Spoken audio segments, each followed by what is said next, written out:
Greetings, my name is Gina Pappas. I'm the President of Albers Communications Group, and I will be talking to you today about public relations and digital marketing strategies designed to help you get your business off to a great start. We have several strategies we're looking forward to sharing. We've helped several businesses and corporations launch.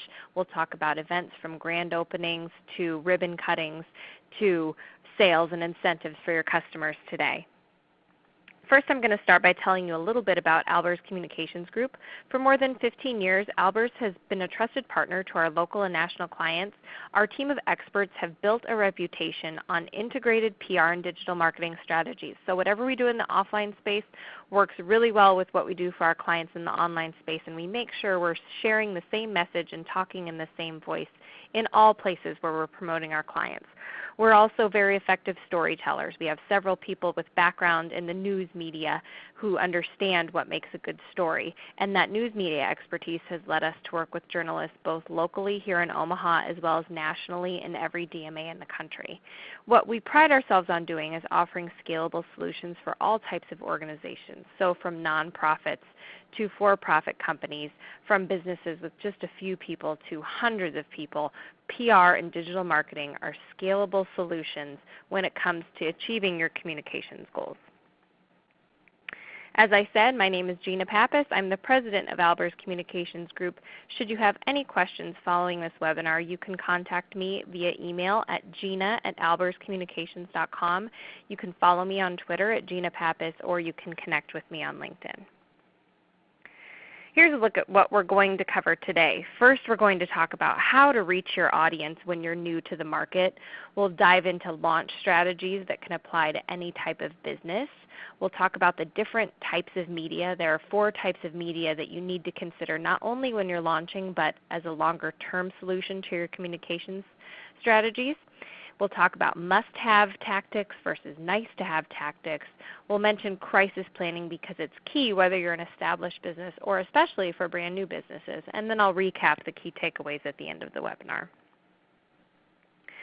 So when you're launching your business, what you can expect is typically some initial buzz from the media, especially if you're a new concept, if you're brand new to market, if you're employing a lot of people.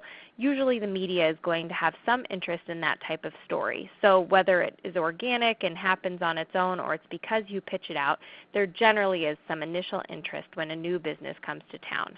You must have a plan in place, however, to continue that momentum, and that's what we're going to talk about today. You don't want to launch, have a media buzz, and then have your mentions go away. Also, first impressions matter. So when you're launching, whether if you're doing an event or if you're selling a product or service, you need to make sure everything is buttoned up and working really, really well together. So make sure your first impression is one that is memorable in a good way. And then continue after your launch to use PR to tell credible and memorable stories.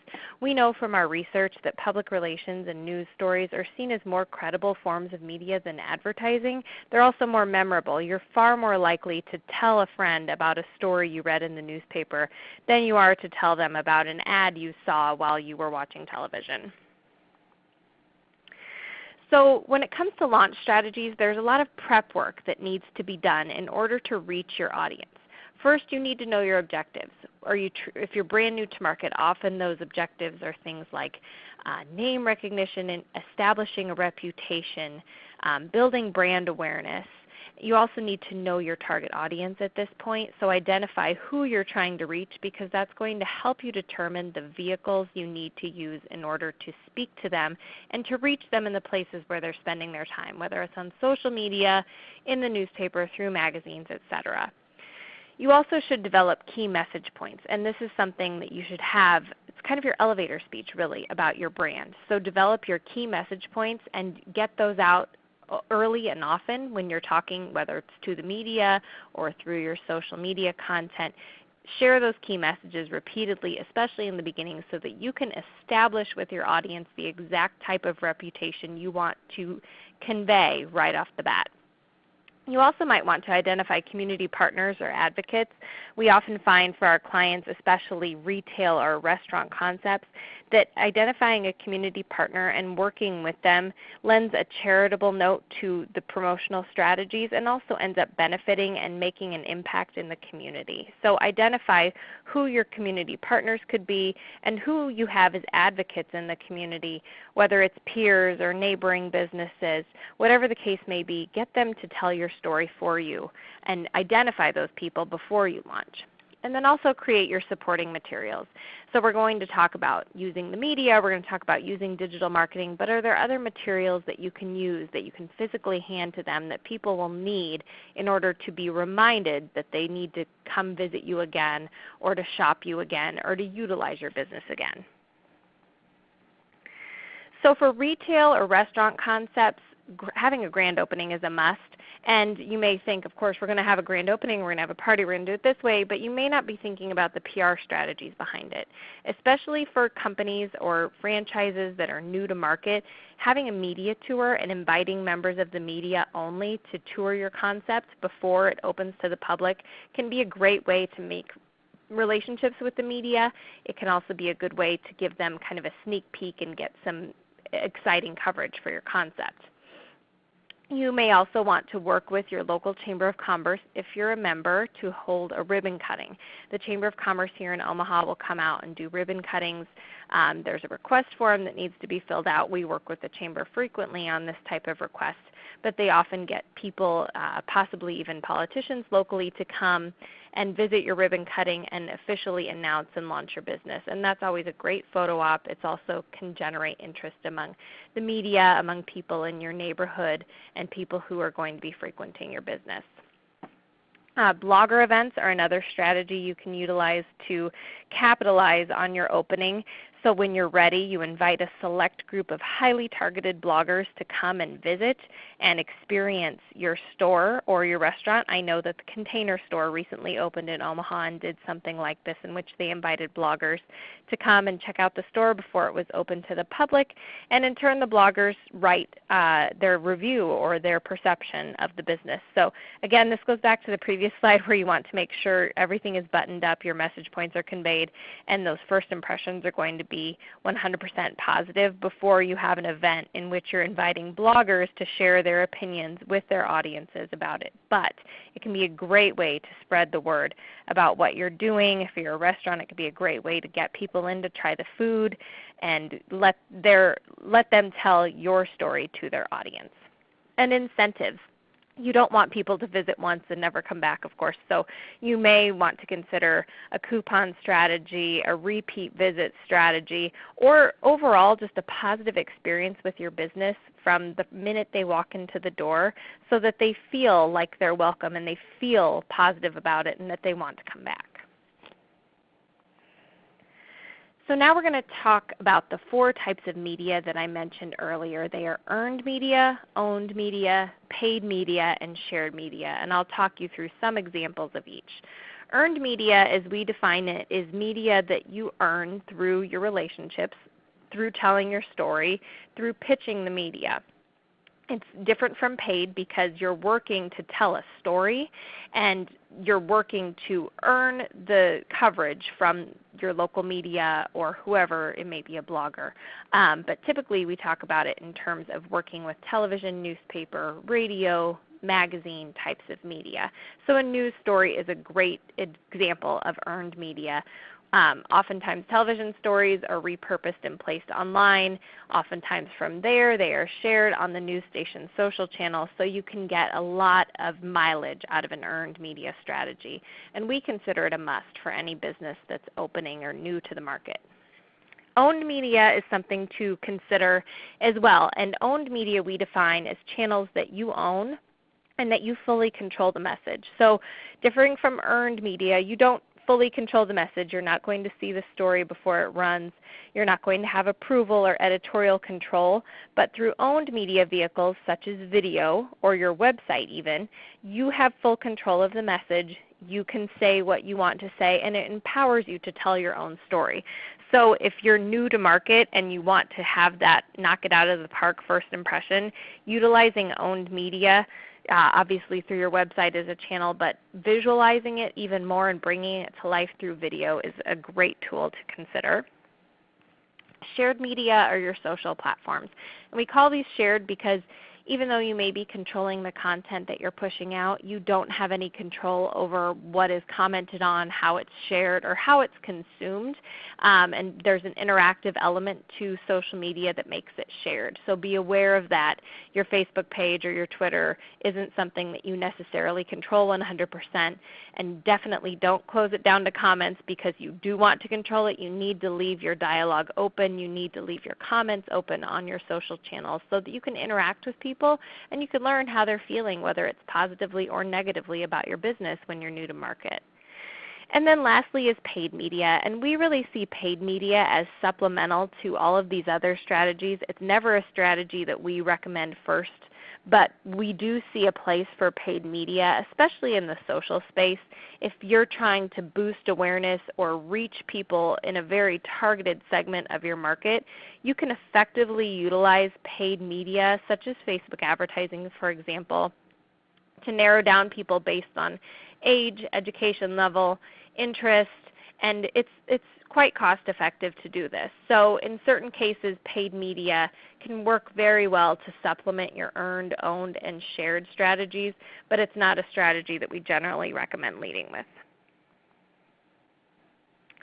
So now we'll talk about the must-have pieces of your plan versus the nice-to-have pieces of the plan.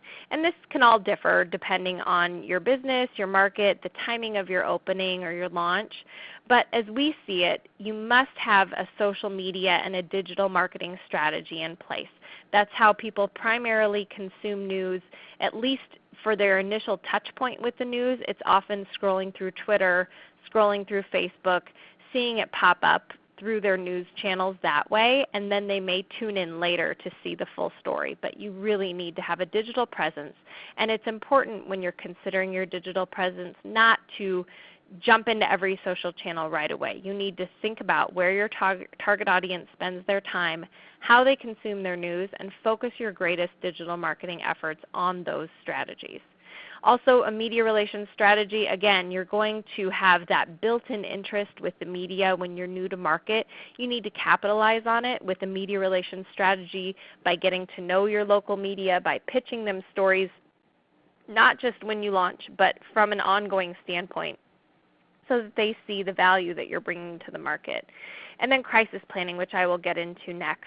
But if you're new to market, or even if you're an established business and you don't have a crisis plan, you are very, very vulnerable to something happening, whether it's something with a customer, something with an employee, something with a security breach, an information breach. So you need to have a crisis plan in place, and when you're new to market is a great time to have that locked and loaded and ready to go should anything happen. And then the nice to haves are things like email marketing. It may take you time to establish a contact list if you're new to market. So email marketing isn't something you may be able to do right away, and you certainly don't want to purchase a list and spam people, but you do want to figure out a mechanism for capturing email addresses with clients or prospective clients so that you can later, after you have a solid list, start developing email communication with them regularly. Research can be another nice to have. Many people get scared of research because they think it's going to be extremely expensive. And that's not always the case. We have the capability and have done several research projects for our clients, primary research projects that are cost effective. And so if there's something that you really need to know, you may want to consider research as part of that, and it may be appropriate to do it before you even consider launching in the market, or it may be appropriate to do after 6 months or after a year so that you can measure how well your concept is being received by your target audience. And then video. Nowadays video is almost one of those must-haves because it is such a powerful way to tell the story of your business. But again, it takes some time to get established, and you may not want to put things in video form right away. You may want to make it part of your longer-term communication strategy as opposed to your launch strategy. And that's fine, but definitely consider it and use it because it's powerful, it's quick, it brings your story to life. So as I said, I'm going to talk about crisis planning a little bit. You need to have a crisis plan in place, especially if you're a new business, but also if you're an established business and you don't know what you would do should you have an issue with an employee or should some information get into the wrong hands. What do you do when the media comes calling? How do you answer those questions? And what do you do if the public and your customers start asking or questioning what's going on and how they're going to be affected by it? So the goals of any crisis, you want to resolve the crisis. You want to protect your employees, your clients, and the community you're in. You want to adhere to all laws and regulations, and you want to protect your brand and reputation. And those really share an equal amount of importance when it comes to being encountered with a crisis. We do offer full service crisis planning for our clients, from identification to building a crisis plan to running mock crisis drills. But again, it just begs the point that you need to have something in place, a contingency plan, a crisis plan, and you need to think through all of the possible scenarios that could unfold in that way and how you would address them. Especially if you're new to market, a crisis can be detrimental to the future of your brand or your business. So you need to account for those things before they become an issue as opposed to as it's unfolding. So maintaining a cohesive strategy is something that you're going to want to consider when you're developing a communications plan as you're new to market. The launch is very exciting. The launch we talked about will probably generate some media buzz on its own. But if you're going to stay relevant and if you're going to stay in front of people, what is your long-term strategy? So media, earned media, digital media, and crisis planning really are just the foundational pieces that you need. You need to grow your strategies with time, and that goes back to the email list we talk about establishing, or the videos you may want to shoot after everything's going smoothly and the launch is over. You also want to listen to your customers or your clients. They're going to give you a lot of feedback, positive, negative, good, bad, or ugly, within their first opening of your business, and it's critical that you listen to that and take it into consideration because it's only going to help you grow and better serve your target audience.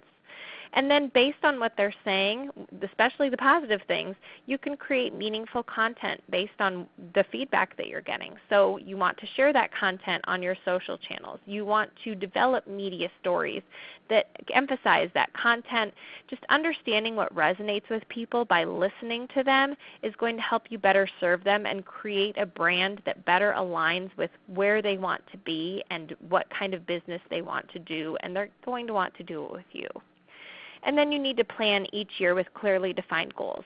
Now when you're launching a business, it may be easier to break off your media and communication strategy into smaller chunks. So you may want to look at the first 6 months and then the next 6 months. But at that point you should make a yearly plan and look at it from a big picture and say, where have we been over the past year? What worked? What didn't work? And how do we overcome that? And how do we use communications channels that are at our disposal to help us continue to grow in the market, to maintain our momentum, and to speak with our customers and to keep our customers. So some of the key takeaways I want to just go over before we move into the next part is to take advantage of your opening, whether that means having a grand opening event, a blogger event, a ribbon cutting, generating some earned media coverage. Take advantage of the fact that you're opening and don't let that opportunity pass you by without doing whatever you can to receive as much earned, owned, and shared coverage of your opening. Also know how to reach your clients. Again, pushing out news where they consume it, knowing your target audience and understanding how they get their information is critical to your success. And staying in front of them with content that is relevant to them, that's meaningful to them. Take a look at your social strategy. As you're posting content, as your audience grows, what types of posts get the most engagement? What gets the most likes and comments? Those are the things and the types of content you're going to want to focus on as you continue to build a plan. Incorporate the must-haves. Again, those must-haves are the earned media piece, the crisis piece, and the social media channel. So if you aren't sure where to start, those are always a safe bet. Have those 3 things in place, and then you can grow from there. So you can plan for how you're going to grow your business, how your communication strategies are going to grow along with your business so that you're keeping your eye on the ball, so that you're staying in front of people in ways that are relevant and meaningful to them, and that you're not growing beyond your capacity to continue to communicate with those clients. and then have that crisis plan in place. You may build it out over time. There may be things that come up as you launch your business that you see.